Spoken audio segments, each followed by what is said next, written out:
Good afternoon, everyone. Like you said, we're the drone battery swapping team. My name is Ethan Hollander. I'm Mason Krause. I'm Corey Lee. Daniel Messerly. And here's a beautiful picture of our team members. This is our project sponsor, Dr. Lecter, the Space Grant, who's also our advisor, along with Leah. So the Space Grant Consortium basically gives money to candidates and people from South Dakota looking to go into there's aerospace research on Earth and in space. So just a kind of overview of what's currently out there and the system for swapping drone batteries autonomously. As you can see in the bottom right corner, they're relatively expensive solutions. This one costs around $80,000. And with this mechanical arm, we'll take a dead battery out of a drone that's landed and pick up a new one while it's landed and swap it and put it back into the drone. And here's another kind of system that they implement, the table system, we like to call it, where a drone will land on a table and the table will orient the drone in a way that the drone can be positioned in a correct way for the battery to be manipulated and changed. But this is taking longer than we were liking, so we're coming up with a new solution. And so, as you can see, the motivation behind this project is slow battery swapping times, hazards in manually changing the batteries. So, like you're unplugging and plugging these batteries into the drone by themselves. The propellers can sometimes harm, but possibly cut off fingers if you're not careful when you're doing it. Overcomplicated solutions, like you can see here or on the top. And non-portable solutions, so as you can see up here, this is very heavy and not easily portable to in the field or other locations other than this. And also you can see down here, another non-portable solution where you have to have it fly to a specific spot every time. You cannot move it into the field. And another key design that we're trying to implement into this system is keeping the drone turned on the entire time during the swapping process, which will enable you to your gyros and everything going at the same time, so you don't have to reorient it every time you change the battery. And so for the overall project goal is to honestly swap the battery with a drone and having no human interaction with it. And within that goal, are to reduce cost and time, add no more than 30% of the original drone weight to this new drone that we are building, make the system fully autonomous, make a functional drone to go along with this, having a completely working battery station so they'll be able to change at least 3 batteries while you're doing this full swapping process. And they can repeatedly do this process again. And we're aiming to have our total time of the swapping process under a minute and a half or 90 seconds. And the drone will stay on during the entirety of the swapping process. Some applications that you can see, or like drones are being a lot used now, are in like agriculture, hobbyists, geographical surveying, and many more. And like in a lot of these systems, you also have a payload, and integrated with our solution, you'll be able to use these applications with the drone. So the biggest part of our project is the battery swapping mechanism. So we came up with a couple ideas at the beginning of our project, how we could achieve this and how we can swap the battery in a drone. So the first idea we came up with was the car wash idea. Essentially that clear part at the top left picture would be the part connected to the drone. And then as soon as the old battery dies and the drone goes back into the station, we push a new battery in, pushing the old battery out, and the drone fly back up. The bottom left picture, I'm sure a lot of guys had a Nerf gun as a kid. So like the machine gun bullets in a Nerf gun, we'd have batteries in each one of those. And so the clip would move in, pull the battery out, move to the next bullet in the machine gun chain, and then put that battery into the drone. And then the last idea we had, we call it single motion, which would spin and replace a battery with a new one. Kind of how this game works. It's a game from the 80s called Downfall. Spin a little peg and a little piece would go into one and you keep spinning it and would fall over the next one. So kind of that same idea of like continuously a spinning motion putting it into the next spot. So we did some evaluation. Some of our criteria were feasibility. So how well does it really achieve the swapping? How many times can we repeat it without interacting with it or adjusting it? Simplicity, so how many moving parts do you have to have?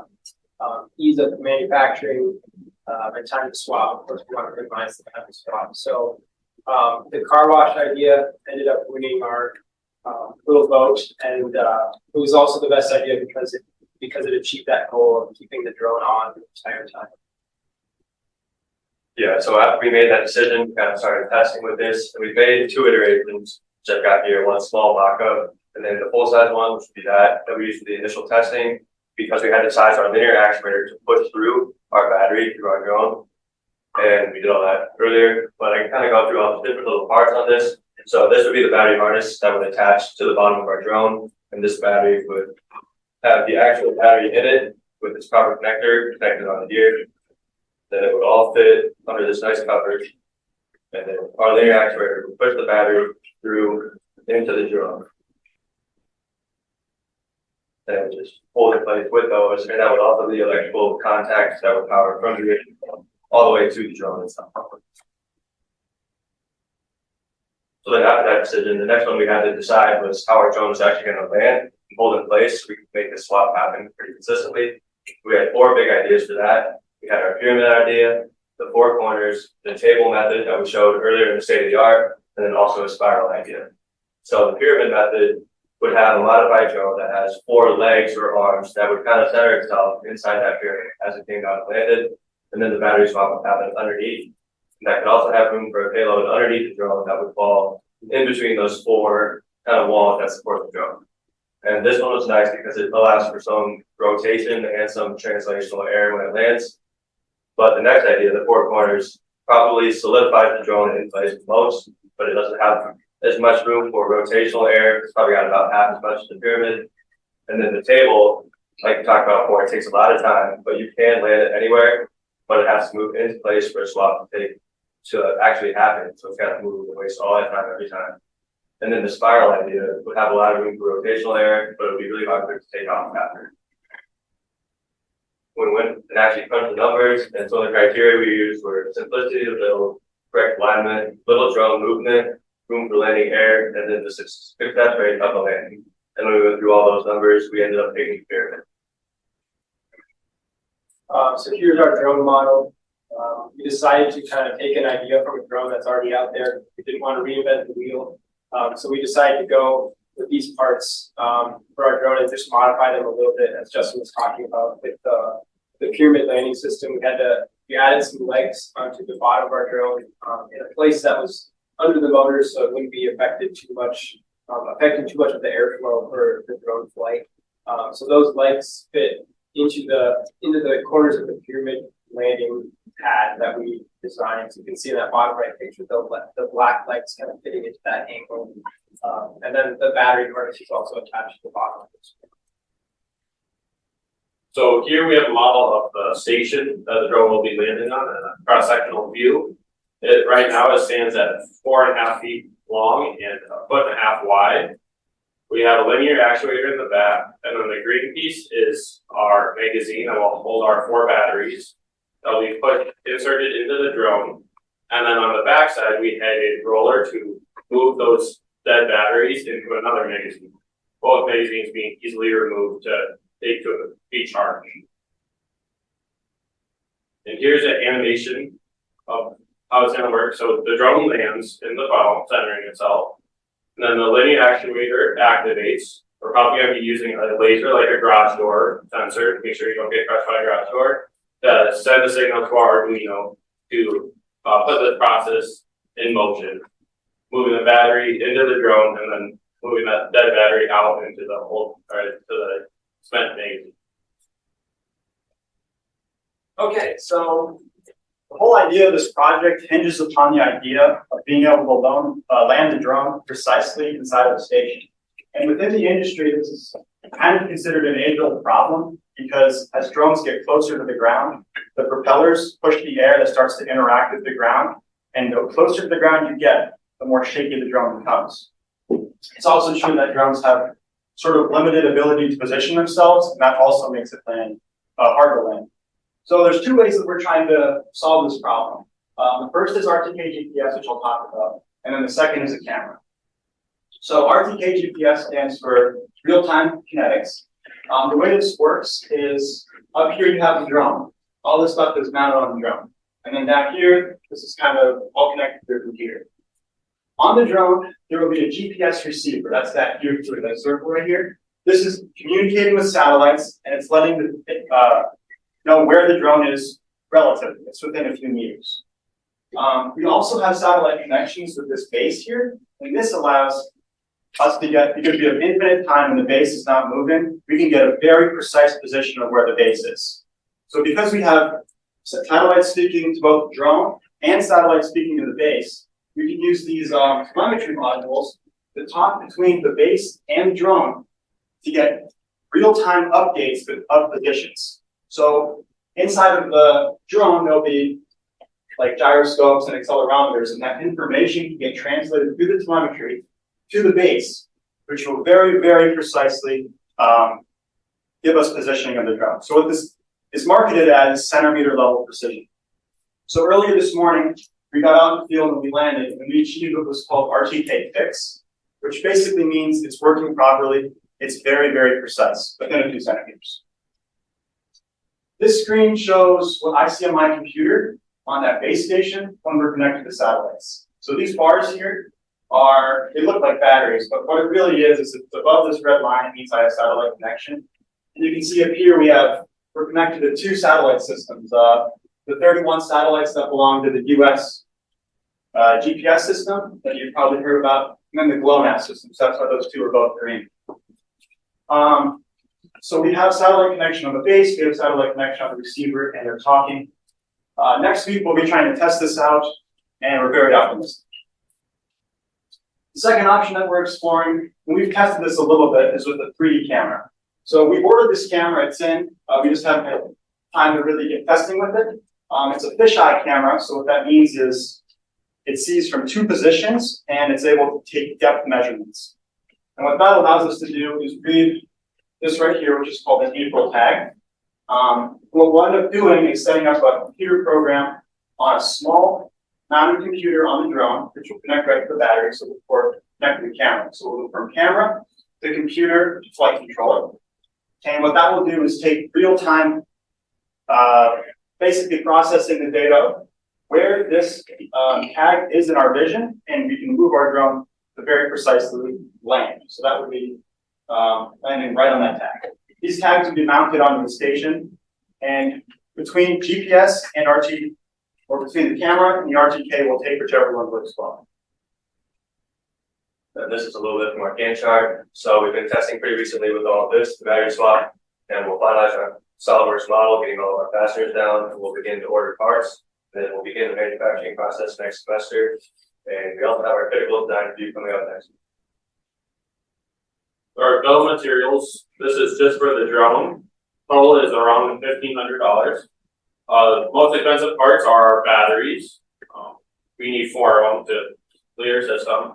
And then our flight controller, we're going to be using the Fixock Cube, and that comes with a nice price tag. And then finally the camera, that real tracking camera also there. And then for the station, our total is around $1,200.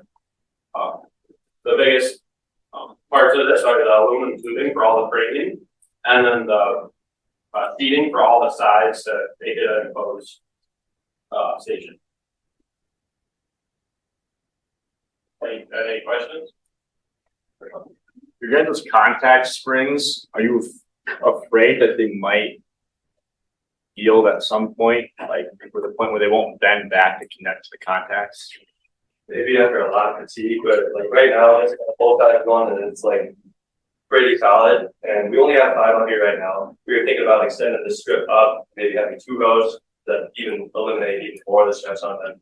But I think they'd be pretty good, pretty long lasting for the average drone part. Do you think you could maybe, or like future planning, maybe like integrate this as like a product to like attach to a lot of drones, just like make it as a part of the whole product? Yes.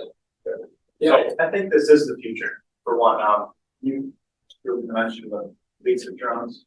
No, I was actually going to mention, so the frame that we are looking at using or basing ours off of is a very common frame called the Holy Pro, and it's a few attachments. So you usually have to build it yourself with the DIY. So as you're building, you just not attach some parts and then attach a part. So it's easily And like the overall goal of this is also it's like proving like the concept is kind of in like to build it relatively easy so that like some other person can come and possibly buy the attachment, buy the funnel system and implement this into the drones they're currently using to increase productivity. Hey guys, I have a question on slide 5.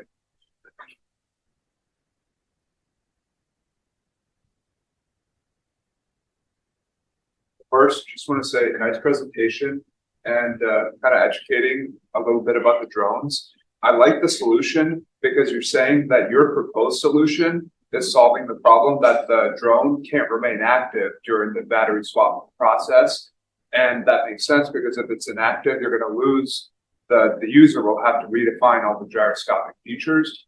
And I probably missed it, but would you mind just reminding me how the drone stays active during the procedure if the battery isn't in it, or kind of what that look like?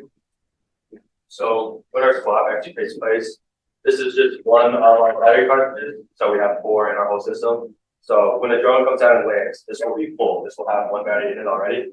When the side through, you'll have 1 in contact with this long copper strip in it the whole time.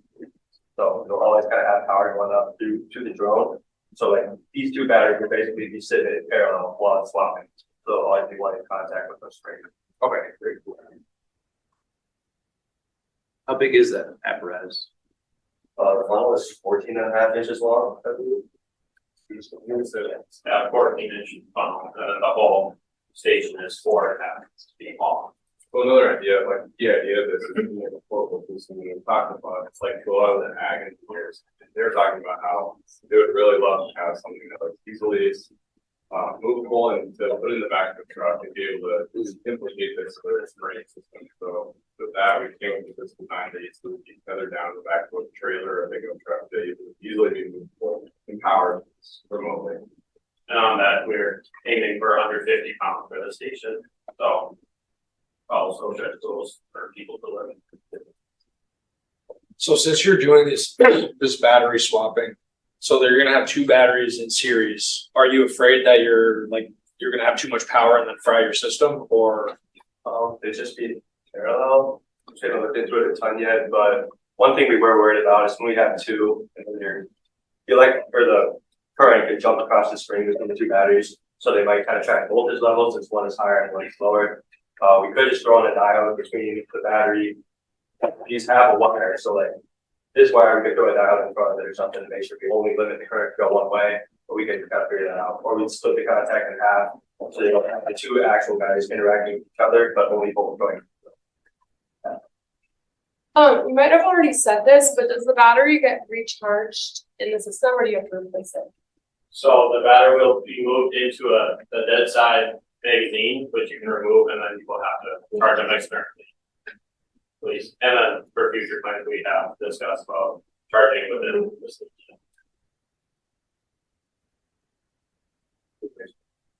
Yes. Right. Yeah.